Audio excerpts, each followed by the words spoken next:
আজকে আমি তোমাদের একটা ভালোবাসার মানে বিরক্ত থেকে ভালোবাসার গল্প শোনাতে এসেছি। তো আর এই লঙ্কা দেখে ভেবো না আমি তোমাদের পশ্চাৎ জ্বালাবো। তবে তোমরা বুঝতেই পেরেছো এটা আচার হচ্ছে, যেটা আমার বরের ভীষণ পছন্দ। আর এই রান্না করতে করতে আমি তোমাদের সাথে সেই গল্পটা শেয়ার করব। তো হ্যালো এভরিওয়ান, আমি মাম্পি চলে এসেছি নতুন আর একটা ভিডিও নিয়ে। তো যখন আমি কলকাতায় আসি, তো আমাদের ফ্ল্যাটের পাশেই একটা বড় আম গাছ আছে, যেটা আমি কখনো মানে ছবিও ছেড়েছিলাম। তো ওই আম গাছে না প্রচুর কাকেদের বাস। এবার যখন 5টা 5:30 বাজতো ভোর, ওরা এত চিৎকার করতো যে আমার ঘুম ভেঙে যেত। আর খুব বিরক্ত লাগতো তখন, যে কেন এরা থাকে এখানে, এখান থেকে কেন উঠে যায় না, এরকম ফিল হতো। তবে এখন খুব ভালো লাগে ওদেরকেও। কেন কি না মানে আমি দেখেছি রান্না করার সময়, মানে রান্নাঘরের জানালার পাশে ওরা খুব মানে ঘুরঘুর করতো, বিশেষ করে মাছ মাংসের গন্ধ থাকলে। তো একদিন ওদের জন্য মানে জানালায়, মানে যা রান্না করে জানালায় একটা মানে মানে ভাত দিলাম।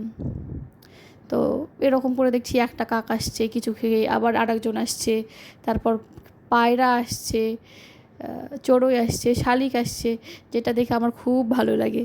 আর সেই মানে বিরক্ত লাগা থেকে এখন আমাদের প্রতি আমার একটা ভালোবাসার মানে ভালোবাসার একটা সম্পর্ক হয়ে গেছে বলতে গেলে। তো ওরা এখন না এলে আবার মনটা খারাপ হয়ে যায় যে এতক্ষণও কেন এলো না, এরকম। ইভেন যখন আমার বরকে খেতে দেই, আমার বরকে খেতে দেওয়ার আগে ওদেরকে আমাকে দিতে হয়।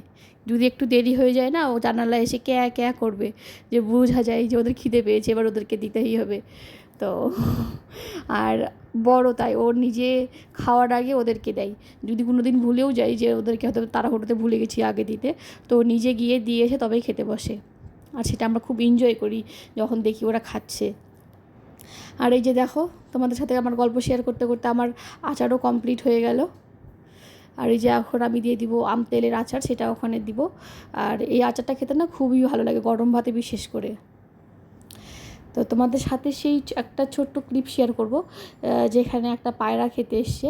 মানে ওদের তো এরকমভাবে কাছে থেকে ভিডিও করা যায় না, যেটা আমি অনেক দূর থেকে করেছি জুম করে। তো এটা এটা বলতে গেলে আমার কাছে একটা খুব ভালো লাগার জিনিস, তাই তোমাদের সাথে শেয়ার করতে ইচ্ছে করলো। হয়তো অনেকেই এরকম মানে বাড়িতেও পায়রা পোষে বা পায়রাদের খেতে দেয় বা পাখিদের খেতে দেয়, কিন্তু এটা আমার খুব ভালো লাগলো, তাই তোমাদের সাথে শেয়ার করলাম।